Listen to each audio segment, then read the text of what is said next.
Está no ar Gestão Pública em Debate, um programa do Curso Superior Tecnológico de Gestão Pública do Centro Universitário Internacional Uninter. Este programa ele complementa a formação dos nossos alunos na modalidade à distância e ele tem o apoio cultural do Instituto Wilson Pickler. No programa de hoje, nós vamos debater trilhas, caminhos e estradas do Brasil meridional. E para isso nós convidamos o jornalista e escritor Raul Guilherme Urban. Catarinense de Joinville, o Raul Urban é formado pela Universidade Católica do Paraná em jornalismo, trabalhou em emissoras de rádio aqui em Curitiba, como Independência, Guaracá e Iguaçu. Também atuou em vários jornais, entre os quais o Estado do Paraná, a Folha de Londrina. Foi assessor de imprensa do Instituto de Pesquisa e Planejamento Urbano de Curitiba, o IPUC, também do Porto de Paranaguá e do Porto de Antonina. Professor Raul Guilherme Urban lecionou na Universidade Estadual de Ponta Grossa, na disciplina, no curso de jornalismo. O Raul Urban é jornalista especializado em transporte multimodal, atuou como freelancer da revista Cargas e Transporte, editada em São Paulo, tem uma vasta literatura na área de transporte. Sua principal obra já editada é esta aqui, O Transporte Urbano, a História do Sistema de Transporte Coletivo de Curitiba, 1887, o ano 2000. Publicou outras obras, como essa aqui, que é uma obra clássica, que é Lares e Bares, ou seja, viagem pela história e histórias nos dias e noites dos bares e afins de Curitiba. Enfim, aqui temos um livro de poesia do Raul Urban, que é Cabelos Molhados ao Sul de Abril. Esse aqui você escreveu ainda quando era adolescente, Urban? Não, esse livro, o Cabelos, ele nasce em 68, eu sou segundo anista de jornalismo na Católica, já trabalho na Rádio Guaracá, nessa circunstância, e fui escrevendo no andar dos anos, e curiosamente, quando eu terminei o livro, que ele vai de 68 até 86, eu descubro que eu comecei a escrever o livro em plena época do início da ditadura e termino o livro em plena fase do início da redemocratização. Tá? Então é um fato, no mínimo, interessante que não me ocorreu no momento que eu vinha produzindo. Quer dizer, foi ao longo de todo o período autoritário do Brasil e quando se encerrou o regime militar, você concluiu a obra. Exatamente. E aqui nós temos uma obra histórica também, que é o Boletim da Casa Romário Martins, onde o Urban escreve o calçadão 20 anos depois, ou seja, a história do calçadão da cidade de Curitiba. Atualmente, o professor Raul Urban, ele é assessor da Urbis, que é a empresa que gerencia o transporte coletivo da cidade de Curitiba, e ele está escrevendo, já está pronta, mas está para ser editado já no prelo, o livro que é Trilhas, Caminhos e Estradas do Brasil Meridional. Professor Urban, eu gostaria que o senhor explicasse como é que surgiu a ideia deste livro, já que nós temos aqui caminhos muito antigos, que vêm lá do período anterior à descoberta do nosso país, como é o caso do caminho do Peru, o caminho do Itupava. O senhor nos conte o objetivo desse livro e como é que surgiu a ideia de escrevê-lo. Na verdade, o Trilhas nasce a partir de um outro projeto local, que era também, e que está em andamento, que é a história do trânsito em Curitiba.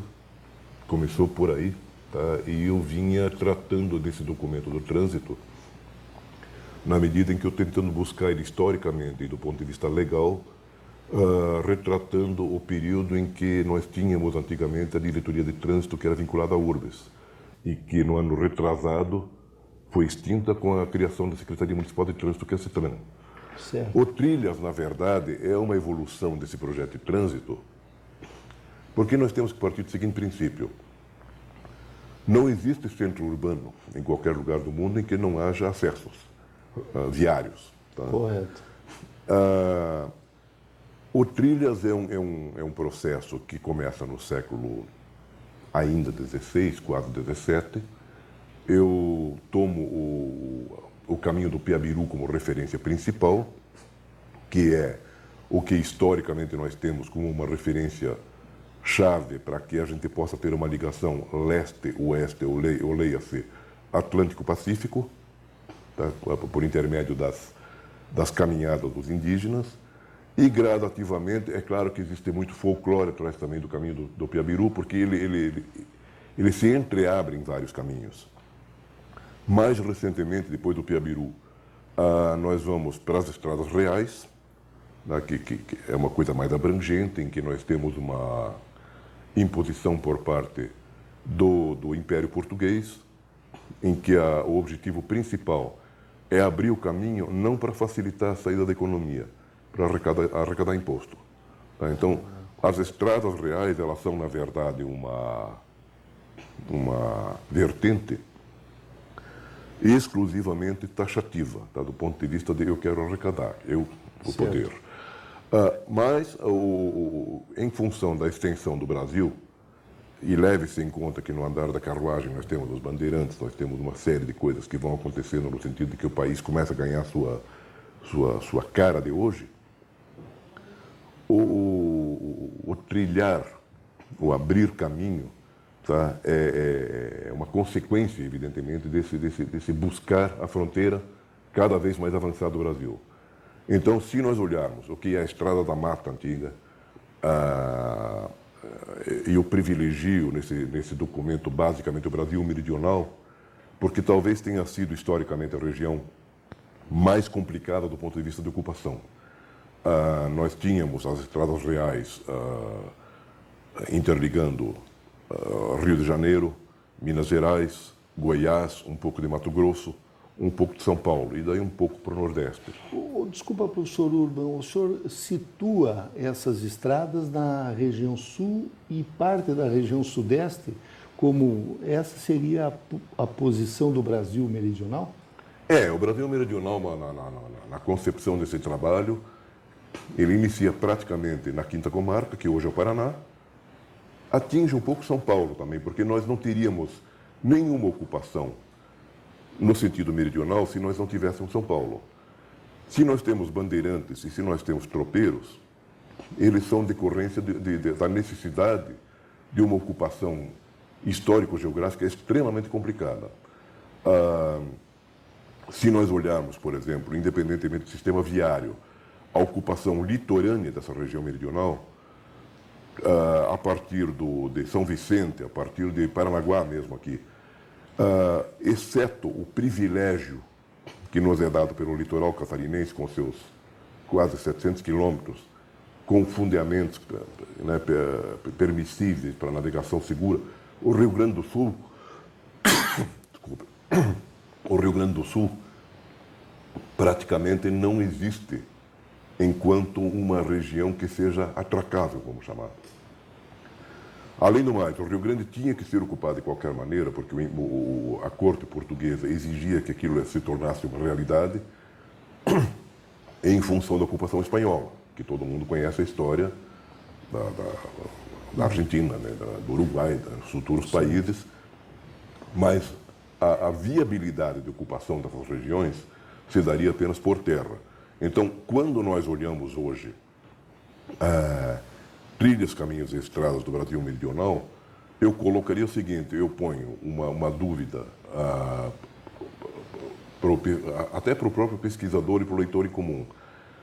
A ocupação se deu a partir de São Paulo para o sul, ou ela começou com alguns movimentos do sul em direção a São Paulo? Presume-se que seja São Paulo para o sul, por causa do seguinte: nós tínhamos necessidade, em primeiro lugar, de ocupação histórico-geográfica, eu já falei. Segundo, descobriu-se, em função da presença jesuítica que existia ali naquela região das missões, nós tínhamos uma região chamada Vacaria dos Pinhais, que corresponde hoje ao município de Vacaria, no Rio Grande do Sul, que era, na verdade, uma grande invernada dos religiosos. Isso dos jesuítas? Jesuítas, basicamente jesuítas. Tá? Quer dizer, nós tínhamos os jesuítas concentrados na região das Missões, no extremo oeste gaúcho, sim, e nós tínhamos uma ocupação também voltada mais para a região litorânea. Simultaneamente, nós temos a ocupação do litoral pelos açorianos, que é mais recente. Então, o que nós tínhamos? A mobilidade de um grupo que era formado não só por bandeirantes, mas por, vamos dizer, caminhantes, vamos chamar assim, certo, curiosos também, que se deslocavam do interior paulista, ou então vinham até mesmo da região do Rio de Janeiro, por dentro do continente, em que eles faziam alguma coisa que poderia ser, digamos, a partir de São Paulo, algum caminho que pudesse passar pelo Ivaí e Guarapuava e em direção ao sul, ou, em função da posterior ocupação açoriana daqui, era necessário também abrir um caminho mais litorâneo que fosse mais fácil. Descobriu-se que o meio caminho, ou seja, não necessariamente bem interiorano, mas que poderia ser uma vertente entre o interior e o litoral, poderia ser uma saída melhor. Então, o caminho de Guarapuava é um caminho que depois, ele historicamente ganha sua importância bem mais recente, quando nós temos a Guerra do Contestado. Tá, em que Agora, professor Urban, esses caminhos que o senhor está colocando geograficamente dentro aqui da região sul do Brasil, no princípio, lá quando nós chegarmos antes da colonização portuguesa, nós podemos dizer que eles eram caminhos em que os indígenas eles andavam literalmente a pé, eram sim, caminhos de caminhada sim, mesmo. Sim. O Peabiru, ele ia aqui do litoral do Paraná até o Peru, até o Império Inca. Era possível fazer essa viagem? Nós temos a experiência narrada pelo espanhol, que é o Cabeça de Vaca. Sim. Né, que... Não foi ele que descobriu o Foz do Iguaçu? Não.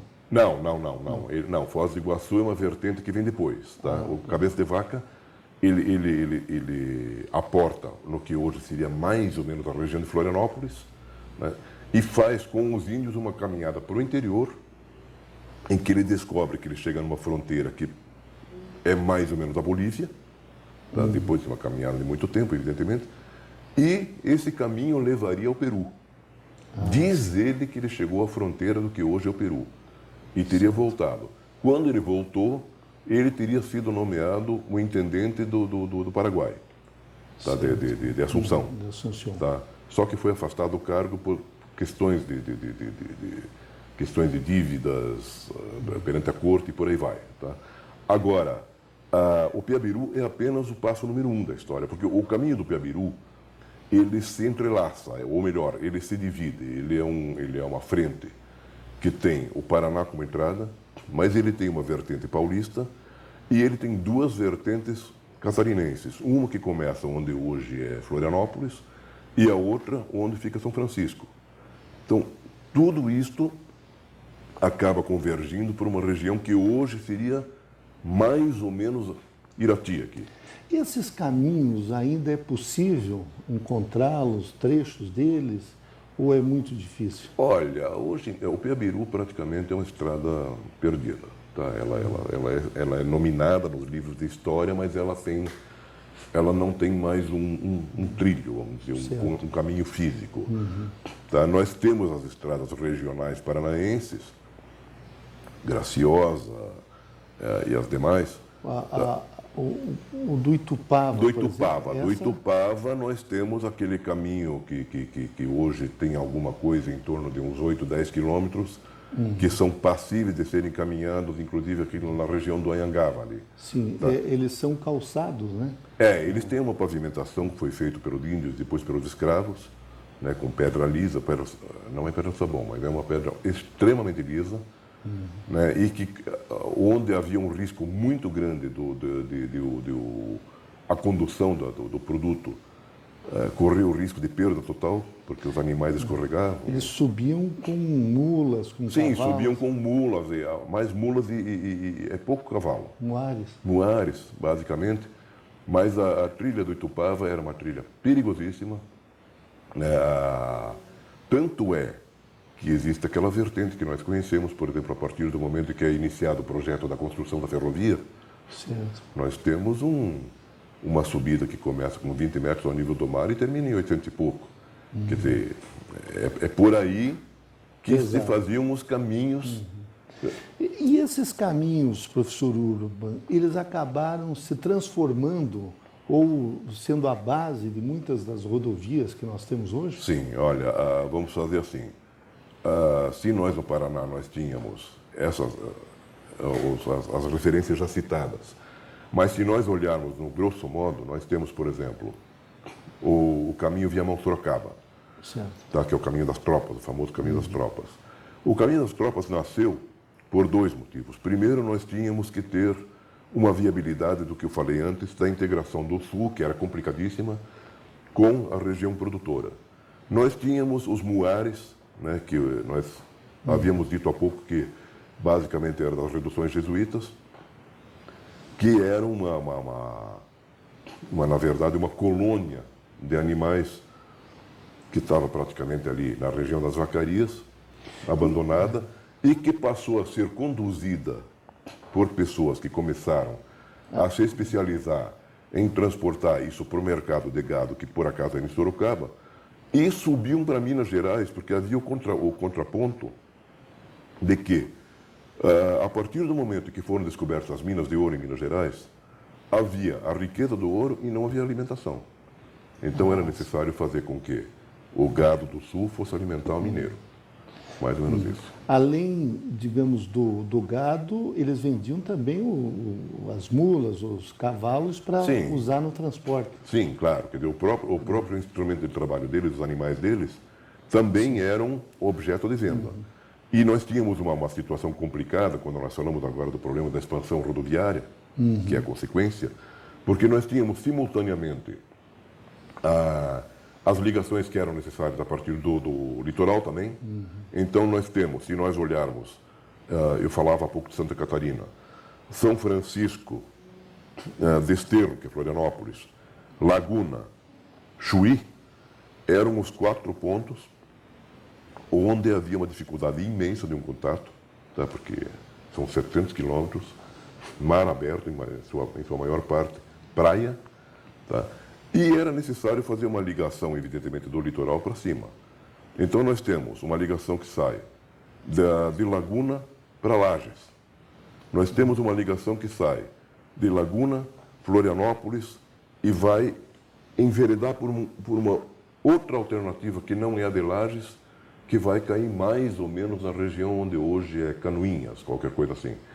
Isto são as razões de surgimento futuro da BR-116, que é a BR-2 antiga, tá? no Planalto. Porto Alegre, evidentemente, não existia, mas existia Vacaria. Então, se nós pegarmos o Planalto Gaúcho, a partir de Vacaria, enveredarmos um pouco mais para dentro, para o lado de Santa Maria, por exemplo, Passo Fundo, essas eram trilhas tropeiristas que faziam, na sequência, Lages, o que seria Canoinhas, Santa Cecília, Rio Negro, Mafra e subindo depois, ou então enveredando aqui pelo Paraná, pelo lado de Pato Branco, alguma coisa por aí. Palmas, talvez. Palmas, talvez. Essa região ali que... E acaba enveredando por Guarapuava para subir para São Paulo. Professor Urban, o senhor falou das estradas reais. As estradas reais, elas surgem no período do ouro, em que período, situando aí, digamos, na história do Brasil, ali por 1600, 1700? Não, quando elas surgem? As estradas reais são decorrência, elas são abertas praticamente logo após a chegada do João VI, Então é depois da vinda do imperador. Que na verdade é o príncipe na época, né? Príncipe regente, né? E as estradas reais criam sua formatação a partir da vinda dele, com o propósito de fazer com que haja uma arrecadação de tributos a partir do momento em que se descobriram as Minas Gerais, daí o nome, a razão do nome. Tá? O que eram as estradas? As estradas nada mais eram do que uma ligação da corte, que era, na época, o Rio de Janeiro, ou melhor, antes, nós tínhamos uma saída de Salvador, que era o primeiro aporte do Grupo Real, né? E de Salvador, do interior baiano, havia uma ligação precaríssima em direção às Minas Gerais. E, consequentemente, também a Goiás, e o que hoje é Tocantins, aquela região ali. Tá? Mais tarde, quando a corte acaba mudando para o Rio de Janeiro, a coisa fica mais fácil, porque todo o transporte, toda a exportação do ouro se faz pelo Porto de Paraty e também pelo Porto do Rio de Janeiro. Então, nós tínhamos que tomar cuidado, a corte, tá? No sentido de que não houvesse evasão de receita do transporte de minério para a região de São Paulo, porque já havia a possibilidade do acesso do Porto de Santos, que era precaríssimo, mas existia. Ou havia uma alternativa acima, que era o que hoje mais ou menos corresponde ao Porto de Vitória, no Espírito Santo. Então, como havia uma dificuldade tremenda de uma fiscalização disso em termos de até policiais, a Estrada Real impedia a maioria das coisas, ou seja, o cidadão comum não podia andar sozinho, ele tinha que andar acompanhado. Na Estrada Real. Na Estrada Real. E essas estradas eram pavimentadas? Eram caminhos de terra? Eram caminhos de terra, mas em que o cidadão, em primeiro lugar, o cidadão era matriculado, tá, na sua devida área, vamos dizer, residencial. Certo. Tá? Se houvesse uma mobilidade dessa pessoa em direção a alguma coisa e ele tivesse vínculo com a mineração, ele era duplamente controlado. Primeiro, como cidadão, que não poderia, em momento algum, se afastar da Estrada Real. Segundo, se ele fosse um cidadão comum, mas também interessado, não exatamente um explorador, tá, ele teria que fazer o transporte num animal que fosse de uma autoridade da corte. Ele não poderia ter seu próprio cavalo. Porque esse animal vinha com a marca real, tá? Se ele, por acaso, fugisse por alguma trilha, tá? E se alguém pegasse... Nesse período, podemos dizer que praticamente não existiam as carroças, as carruagens, ou já tínhamos esse meio de transporte também no Brasil? Não, já existiam pequenas conduções, já existiam pequenas caleças. Ou nós tínhamos o que era vamos dizer, um marco inicial do que viria a ser uma carroça para o transporte do ouro. Mas isso normalmente era feito no lombo de animais, nos surrões. Os surrões lembram mais ou menos os surrões que aqui no sul nós usamos aí no século XIX para o transporte do erva mate, tá? Que eram sacos de couro, tá? Em que o transporte era feito por um pessoal que explorava as minas, mas que era acompanhado pela Guarda Real até o porto. Então não havia possibilidade dele fazer a condução sozinho. Ele sempre estava sendo fiscalizado, acompanhado. Fiscalizado, controlado. E haviam postos policiais ao longo desses caminhos? Ali que surge, com a Estrada Real, surge um nome que nós conhecemos até hoje, que é registro. Tá? A localidade de Registro em São Paulo, por exemplo, é a única que guardou o nome original do que era o propósito do posto fiscal, que eram os registros para o pagamento da taxa aduaneira no andar da carruagem até o trecho final. Tá? Então, há inclusive um detalhe curioso, na medida em que eu averiguei a coisa, eu tenho inclusive aqui o levantamento de autores que eu pesquisei, dependendo dos trechos, e onde houvesse maior probabilidade, por exemplo, de riqueza, de ouro, coisa desse gênero, tá? Na medida em que as pessoas tinham que enveredar mais para o interior, no sentido de buscar essa riqueza mais no fundo, mais caro pagava aqui. Na medida em que ia para o porto, ia pagando menos. Tá? Em vários desses postos eles tinham que pagar. Nós tínhamos, vamos dizer assim, era um pedágio, tá, com preços diferenciados, que começava com um valor extremamente alto nos lugares mais distantes e terminava perto do porto, enfim, no lugar do embarque, com uma taxa bem mais em conta. Teve um determinado momento da história do Brasil, final do século XIX, início do século XX, que se espalharam as ferrovias. Nesse período, nós podemos dizer que as ferrovias foram mais importantes do que as estradas, do que os caminhos, ou no Brasil as ferrovias não tiveram tanta importância quanto outros países como os Estados Unidos? Não, veja bem. Nós temos na história brasileira três ciclos. O primeiro, que é o das trilhas de caminhos, que nós falamos até agora, que são aberturas de vias primitivas para a circulação e integração nacional. Segundo,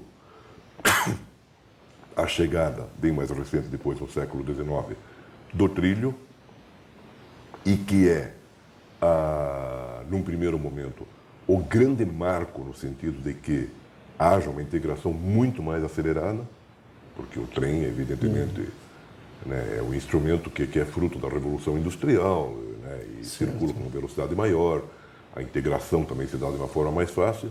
E a terceira, o trem começa a perder a sua força, a sua energia, isso bem mais recente, já a partir dos anos 1930, quando se decide, quando o presidente Epitácio Pessoa diz, governar é abrir estradas. Washington Luiz, desculpe. Tá? Quando ele anuncia, governar é abrir estradas. Tá? Com isso ele decreta, num primeiro momento, o primeiro desmaio, vamos chamar assim, da rede ferroviária. Ela não consegue se reerguer na mesma proporção em que ela vinha atuando até ali, tá? E o golpe de morte se dá nos anos da Revolução, tá? Nos anos 60, 70, tá? Quando o trem praticamente... Tanto é apenas um detalhe, porque isso faz parte da história, mas é recente, tanto é que a nossa indústria de material ferroviário, a Mafersa, a Cobrasma, por exemplo, tá? Que foram duas grandes empresas brasileiras, quebraram, tá? E num primeiro momento os operários das empresas se uniram, tanto é que a Mafersa se tornou estatal num determinado momento, deixou de ser estatal porque os operários assumiram a empresa e no desespero começaram a fabricar carroceria de ônibus. No entanto, não vingou. E só para concluirmos, está muito interessante esse nosso debate, professor Urban, eu gostaria que o senhor nos colocasse este atual plano rodoviário que nós temos no nosso país. Ele vem de que período? Da década de 70, dos anos 60? Não, os planos viários, na verdade, no Brasil, iniciam ainda no período imperial. Certo. Tá? E praticamente todos os planos, na medida em que nós temos a evolução viária, tá? Que é a partir dos caminhos primitivos, o interessante é que o Brasil manteve, e isso é um ponto positivo para nós, manteve praticamente o traçado original de muitos caminhos, tá? O próprio Sorocaba-Viamão, por exemplo, que hoje é a 116, a própria via litorânea, que não existia uma via litorânea, existia um compromisso de acesso, mas que é, na verdade, a 101. Se nós olharmos um pouco para cima, o Sudeste também, agora, os planos viários, eles foram sendo traçados na medida em que havia um interesse dos respectivos governos, primeiro imperial e depois o governo republicano, de haver uma fusão, e isso aconteceu só num determinado momento e depois acabou se desagregando, que era uma multimodalidade entre a ferrovia, a rodovia e, eventualmente, se existisse uma alternativa fluvial. Isso aconteceu mais para cima. Rio São Francisco, né, nós sabemos muito bem dessa história. Aqui no sul nós tínhamos um problema de navegabilidade mais ou menos restrita. Tivemos o caso do Rio Iguaçu, em que ainda até 1920, mais ou menos, nós tínhamos uma integração muito interessante por causa do transporte de erva mate, que era feito pelo Iguaçu. Chegava nas barrancas aí de União, Porto União da Vitória, passava para a carroça ou para o caminhão depois, e pela rodovia, ou então pela ferrovia via Mafra, Rio Negro, descia para São Francisco do Sul. Isso foi se desagregando aos poucos. Só para colocar um ponto final nessa questão, eu vejo assim, o Brasil esqueceu de cuidar o que é seu. O rodoviarismo brasileiro hoje ele se expandiu, mas ele não tem manutenção. O ferroviarismo, por que ele praticamente se extinguiu? Nós temos ainda um princípio ferroviário lúdico, bonito, poético, mas em que a bitola de 90 centímetros, de 1 metro e de 1,20 m convivem e não convivem. Tá? O trem moderno não é mais isso.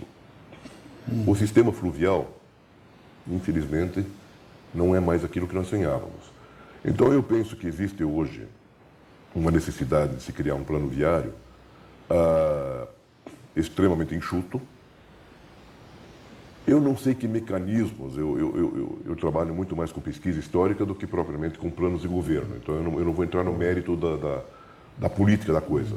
Tá? Mas eu vejo que se nós temos um sistema rodoviário que está saturado e mal cuidado, ele precisa imediatamente ser revisto, ele precisa ser colocado na UTI, dá para passar por uma revisão, e deveríamos sim, urgentemente, a partir de determinadas posições que o governo pode tomar, retomar a política férrea. Eu acho que isso hoje é o grande ponto de partida para a gente ter uma nova visão sobre essa situação aí. Então, nós entrevistamos nesse primeiro bloco o professor Raul Guilherme Urban, ele que é jornalista, escritor e pesquisador, e o tema de hoje foi Trilhos, Caminhos e Estradas do Brasil Meridional. Esse tema, pela sua profundidade, mereceria mais um programa, e eu quero já deixar o convite, professor Urban, para que numa outra oportunidade a gente possa tratar deste tema, dar continuidade a ele, também da história do mercado municipal, que o senhor escreveu, está em vários volumes já, aqui de Curitiba, e do transporte coletivo de Curitiba, em que o senhor é um dos historiadores. Eu não tenho dúvidas, Raul Urban, que você contribuiu muito na formação dos nossos alunos. Muito obrigado. Tá, ok. Estamos às ordens. Qualquer coisa, voltamos a discutir o assunto aí. Obrigado, Urban. Obrigado também. Uninter é para você que quer mais. Mais conhecimento com qualidade de ensino que é referência no Brasil. E indicada por mais de 250 mil profissionais. Mais flexibilidade para conciliar os estudos com seu dia a dia. Com mensalidades que cabem no seu bolso e localizado perto de você. Uninter é para você que quer mais chances no mercado de trabalho, com uma formação diferenciada. Faça mais pela sua carreira. Acesse uninter.com e inscreva-se. Uninter, para você que quer mais. Retornamos com Gestão Pública em Debate, um programa do Centro Universitário Internacional Uninter, em convênio com o Instituto Wilson Pickler. Este programa ele complementa a formação dos nossos alunos de gestão pública na modalidade à distância. Neste segundo bloco, nós vamos falar sobre um programa chamado Programa Melhores Alunos.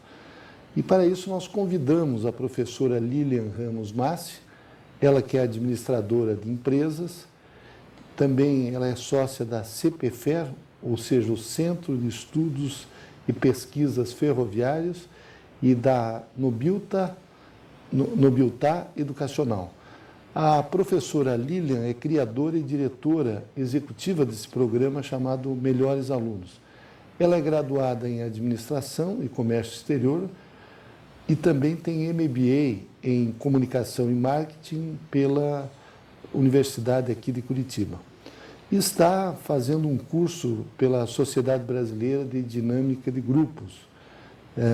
Ela tem experiência na área de educação corporativa, marketing, recursos humanos e tecnologias educacionais em grandes empresas nacionais e internacionais, como, por exemplo, o Grupo Positivo, a Bematec, a Xerox, a Electrolux, Brasil Telecom, Cimentos Itambé, Nutrimental, Nestlé e entre outras. Professora Lilian, inicialmente eu quero agradecer a sua presença aqui e gostaria que a senhora nos falasse o que é esse projeto Melhores Alunos. Esse projeto, ele envolve os alunos de todos os níveis ou só aluno de nível médio, nível básico? Boa noite, professor. O projeto Melhores Alunos é um projeto para alunos de todo o Brasil, né? Então, a ideia, ele foi criado basicamente para elevar e para dar relevância para a meritocracia e empregabilidade. Então, a ideia é o tripé, a gente tem, por um lado, as melhores empresas para se trabalhar, de outro lado, a gente tem a ideia de capturar, né, esses melhores alunos. Basicamente, o que é um melhor aluno? O melhor aluno é aquele aluno de ensino médio, de ensino fundamental e de ensino superior, que tem no conjunto de suas notas a média aritmética no último ano ou formado há 2 anos acima de 85. Essa é a ideia. Geral. A média geral. A média aritmética é a soma, né, de todos os anos no seu último ano. E qual a vantagem desse aluno? Como é que ele se insere neste programa? A gente começou, basicamente assim, como é que começou o projeto, né? Começou de um grande sonho da gente sair um pouco do mérito só no esporte, por exemplo, né? Por que não dar uma relevância e ajudar esse melhor aluno a estar empregado nas melhores empresas? O sonho inicial era como é que a gente faz para aquele aluno, o brilho no olho do aluno, né? Daquele jovem diferenciado que de alguma forma tem um impacto na comunidade ou produz alguma coisa diferente. Então a gente começou pensando isso. Bom, mas aí, puxa vida, como é que a gente mede brilho no olho, né? Então isso já está acontecendo mais ou menos há 3, 4 anos e há 2 anos aí nós sentamos e pensamos assim, bom, vamos então bolar um modelo matemático, né, na web, um grande portal que a gente consiga fazer esse projeto. Eu realmente consegui ter acesso aos melhores alunos do Brasil, tanto da iniciativa privada quanto da iniciativa pública, né? Ou seja, de colégios públicos, de colégios particulares, sim. Instituições, universidades também? Sim, então assim, escolas do ensino fundamental. Então, o melhor aluno, porque para cargo de aprendiz, né, por exemplo. Então, o melhor aluno que está na última série, que é a 8ª ou a 9ª série agora, né, acima de 8,5, com a média aritmética acumulada, o coeficiente acumulado. Também no ensino médio, o ensino médio normal e o ensino médio também técnico e profissionalizante. E ensino superior. Aí tem que estar no último ano ou nos dois últimos anos. Então, a gente criou um modelo matemático, colocamos na web, o portal é www.melhoresalunos.com.br. Se inscreve lá. Quem pode se inscrever? O próprio aluno, ou a escola, ou a instituição de ensino superior, né? Seguindo um critério, um passo a passo, que está bem explicado no portal. Tem algum custo para esse aluno? Como é que funciona? Assim? Ele se inscreve, ele apresenta as suas notas e ele pagaria alguma coisa ou receberia algo? Como é que boa pergunta. Todo mundo faz essa pergunta, né? Não, de maneira nenhuma. A ideia nossa é como dar voz a esse melhor aluno, né? Então, eu tive em Aracaju, acho que faz mais ou menos uns 6, 8 meses, né? E aí peguei um táxi com um rapaz, um menino de 19, 20 anos, e eu falei, puxa vida, mas você está aqui no táxi, ótimo, nobre, né? Mas por que você não está estudando? Né? Porque ele falou que trabalhava à noite, às vezes de manhã também, à tarde. Ele falou, olha, você sabe que eu era melhor aluno da minha sala, tirava 9, 9,5, 10 em matemática, em português, e gostava muito de estudar. Saí, terminei o ensino médio, comecei um curso de mecânica E assim, eu pagava R$200, R$300 por mês e não consegui pagar mais e parei e estou aqui, né, no táxi. Então, é exatamente isso. A gente, dentro das empresas, né, principalmente as empresas de grande porte, eu atuo muito na área ferroviária, a gente tem uma falta de mão de obra tremenda, o apagão de talentos, né, que é o grande calcanhar de Aquiles aí dos empresários. Então, por um lado, você veja, a gente tem um apagão de talento dentro das empresas e, por outro, o Brasil está se dando ao luxo de desperdiçar os melhores alunos, né? Então, voltando à sua pergunta, o custo é zero para o aluno. Né? A gente quer um grande recrutamento nacional, nós estamos aí em parceria com o governo do estado do Paraná, especificamente, fazendo uma grande coleta, né, junto às escolas, com custo zero, inclusive para a instituição, inclusive para a instituição de ensino superior privada, para a escola de nível médio também particular, ela também não paga nada e ainda ganha o controle de seu aluno egresso. Né? Aonde que o meu aluno está, quais são as oportunidades, né, que ele está concorrendo, né? Se ele está como aprendiz, ou ele entrou como trainee ou como profissional dentro de uma empresa, então não há custo nenhum para o aluno. Professora Línia, pela sua experiência, pelos estudos que vocês fizeram, numa turma, por exemplo, de 40 alunos, quantos nós tiramos que tem nota acima de 8,5? Então, é incrível.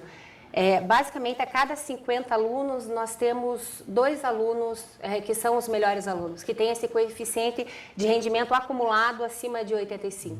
Então, basicamente, a cada sala, nós temos obrigatoriamente no Brasil um melhor aluno, né, de todas as escolas públicas e privadas. A senhora não acha que se um programa desses de incentivo, ele for massificado, porque, pelo que eu entendi do projeto, o objetivo é proporcionar melhores oportunidades de trabalho, de colocação profissional a esses alunos. Se os alunos forem incentivados a tirarem notas boas, nós podemos elevar o nível educacional? Bastante, Claro, obviamente, inicialmente a gente quer realmente ressaltar e botar uma estrelinha de mérito nesse melhor aluno. Né? Então, as empresas que a gente tem feito contato, empresas de médio porte, de grande porte no Brasil, realmente estão vendo esse projeto de forma diferenciada e querem, não é um tapete vermelho declarado, né? Mas realmente querem estar com esse melhor aluno dentro da sua empresa de forma diferenciada. Né? Então, a nossa ideia realmente com essa massificação em chamar vários alunos é a gente ter uma aderência das empresas, né, para que o projeto realmente consiga se sustentar e crescer cada vez mais. É a primeira iniciativa de mérito baseada em notas de alunos que a gente sabe que hoje do Brasil. Né? Então, a gente tem grande expectativa realmente de ter a massa dos nossos alunos inscritos. E a gente está falando aí de 200 mil alunos ano, mais ou menos. Se calcula que todos os alunos que tiram nota acima de 8,5 chega a 200 mil. 200 mil alunos. Isso, assim, a gente está fazendo um cálculo bem por baixo, imaginando 1%, 2% no máximo de alunos. A senhora falou de um apagão de talentos. Sim. Nós estamos acompanhando aí o governo federal, ele pretende importar médicos da Europa, de Cuba, já há uma certa importação de engenheiros. O que a senhora atribui este apagão de talentos? Ou seja, a gente sabe que hoje a sociedade brasileira vive o pleno emprego. A deficiência vem na qualificação, na formação desses alunos ou são outras razões desconhecidas? Uma grande... a gente acredita que realmente um grande ponto aí é esse distanciamento. Então, nós estamos produzindo melhores alunos nas nossas instituições de ensino e as empresas não estão fazendo contato com esses alunos. Então, ela faz contato de diversas formas com diversos alunos, mas não necessariamente, obrigatoriamente, com esse melhor aluno. Muitas vezes, esse melhor aluno não consegue ter acesso a essa empresa, ou por não saber, por desconhecimento, ou que a gente realmente acaba perdendo ele pelo problema social, né? Agora, está tendo um movimento grande nas instituições de ensino, de forma geral, tanto da iniciativa pública quanto da privada, realmente de melhoria de qualidade, de diminuir, né, esse gap entre a educação prática para o mercado de trabalho, né, e a educação hoje que é dada dentro das instituições. Acho que a gente está no caminho. Eu recentemente participei de um congresso em Foz do Iguaçu sobre educação superior particular, e lá um dos consultores apresentou um dado que eu desconhecia, embora trabalhe há alguns anos nesse ramo, que o ENAD, que é o Exame Nacional dos Alunos de Ensino Superior, a média de todas as escolas públicas do Brasil é 3,5, de 1 a 5, vamos dizer assim. E de todas as instituições particulares, todas as universidades e faculdades particulares, é 3,3. Então, literalmente, há um empate técnico. Como é que a senhora analisa essa situação? Porque nós sabemos que, de um modo geral, as instituições de ensino superior federais, elas têm uma fama maior, a pessoa fala com certo orgulho que estudou numa instituição pública federal, mas se for ver o resultado geral, parece que não há muita diferença. Então, Enem e ENAD são assuntos, inclusive, das instituições de governo, de toda a área pública, das famílias, enfim, é um tema, eu acho que bem abrangente.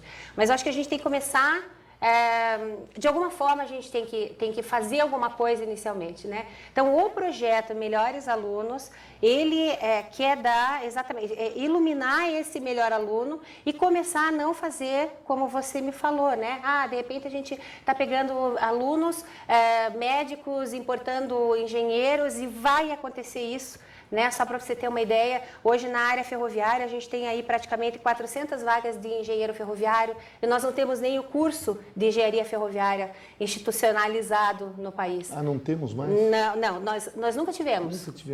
Nunca tivemos. Hoje tem iniciativas isoladas, por exemplo, como é o CPFE, né, a empresa que eu atuo. Aliás, eu gostaria que a senhora falasse a esse respeito. O CPFERA a gente está aí com o CPFERA há 4 anos, o CPFERA existe há quase 10, né? Eu estou com o projeto há 4 anos e a gente sabe que tem uma defasagem enorme, a gente não consegue achar maquinista, técnico ferroviário, né? É o que a gente vem tentando fazer. Nós temos uma pós-graduação ferroviária que está dentro da LL, está dentro da Siemens, está dentro da Vale, né? Tentando formar engenheiros ferroviários, numa pós-graduação, não na engenharia formal. Por quê? Porque a gente tem um apagão de gente, um apagão de talentos. E, por outro lado, eu tenho o taxista lá em Aracaju e tantos outros casos que adoram matemática, que vão muito bem em matemática e que não têm condições sociais ou, enfim, não são motivados a continuar a educação, né? A educação formal. Então, essa é a ideia. Acho que a gente tem que começar por pouco. E assim, indo bem no ENAD e no Enem ou não indo bem, que a gente vê que é a realidade brasileira, né? São os alunos que a gente tem, são os alunos que o Brasil tem. Então, dentro desses alunos que o Brasil tem, o que a gente pode fazer com eles? Né? A primeira coisa é isso, é realmente dar relevância para esse aluno no critério de notas. Né? É uma forma de medição. Aí depois algumas outras iniciativas, até eu conseguir medir o brilho no olho, né? Dar aquela atitude comunitária, atitude de liderança que a gente quer ter ainda com os alunos. Mas eu acho que é o caminho. Uma vez inscrito, o aluno se inscreveu neste programa, Melhores Alunos, lá no site que a senhora acabou de passar para nós. Isso, www.melhoresalunos.com.br. Quais são os outros passos, as outras etapas? As empresas que olham os currículos e chamam esses alunos para estágio, para trainee, como a senhora falou, exatamente. Ou até para emprego. Como é que funciona? É isso mesmo. Então, nós já estamos com um banco consistente de melhores alunos, né? Inclusive, assim, superando as expectativas, né? Ainda estamos muito longe. O interesse das empresas é muito grande. Eu tenho multinacionais em São Paulo que já me disseram, Lilian, puxa vida, eu queria esse melhor aluno, olha, nem que eu tenha que trazer um melhor aluno de Manaus, já está surgindo assim iniciativas de, não, de repente se esse aluno ele não tem condições, eu trago e subsidio a família dele aqui em São Paulo durante um período, não sei, a gente dá moradia para vir o pai ou um tutor junto, porque me interessa esse aprendiz, esse trainee aqui, né?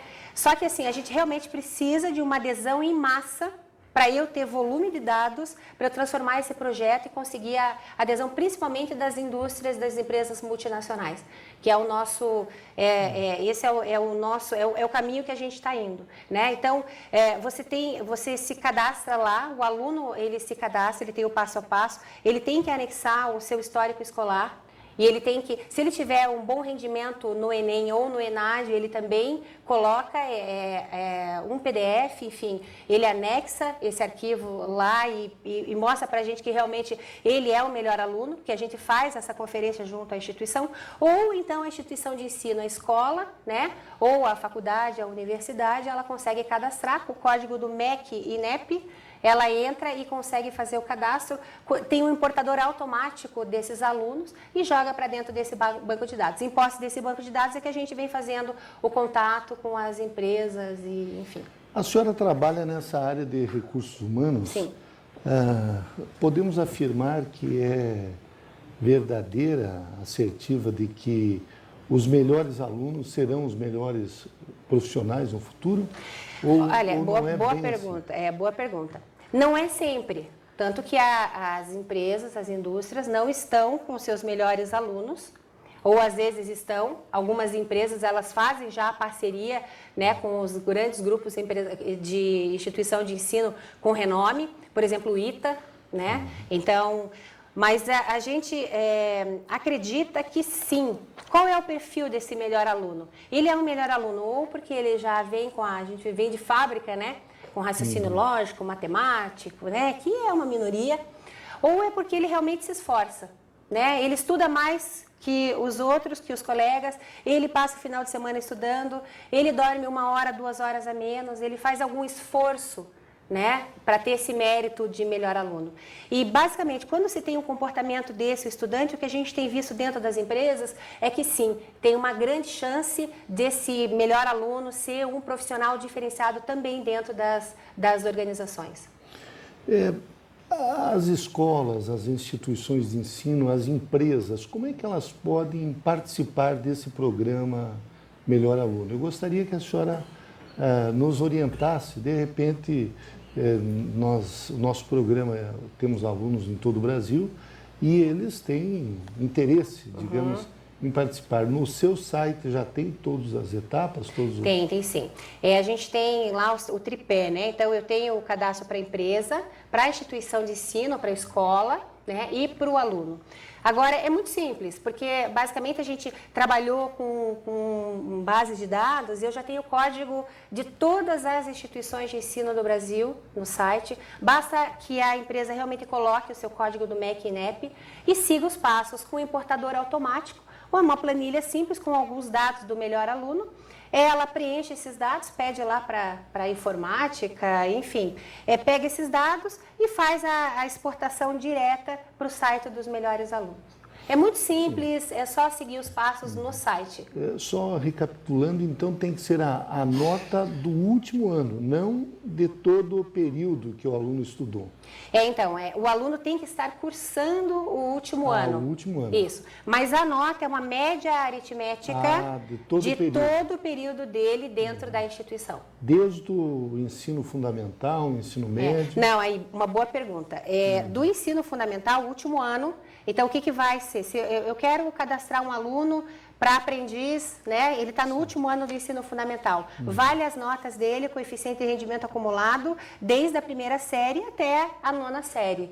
Para o ensino médio é a mesma coisa. Ele tem que, lá no último ano, ele tem que ser um concluinte do ensino médio para se cadastrar como ensino médio e vale as notas dele só do ensino médio. E na universidade, na instituição de ensino superior, é a mesma coisa. Ele tem que estar no último ano e vale a média aritmética dele dos 4 e 5 anos que ele estiver cursando. E a empresa que quer participar desse projeto, ela tem um custo para, digamos assim, ter acesso a esse melhor aluno, conseguir trazer esse melhor aluno para a sua estrutura organizacional? Uhum. Então, inicialmente nós estamos cadastrando todas as empresas, né, gratuitamente. Inclusive, eu posso deixar aqui o e-mail, né? Claro. O e-mail contato@melhoresalunos.com.br. Ou então através do site também, você pode entrar em contato, a empresa também pode entrar em contato, mas a gente vem cadastrando todas as empresas de forma gratuita. Mas o que tem acontecido? A demanda está sendo muito grande, então a gente está vendo que a gente tem que viajar, quer dizer, os custos estão fugindo um pouco da nossa alçada, então provavelmente realmente a gente vai ter que cobrar uma mensalidade baixa da empresa, né? Porque a empresa tem interesse, ela já tem uma verba destinada a recursos humanos, né?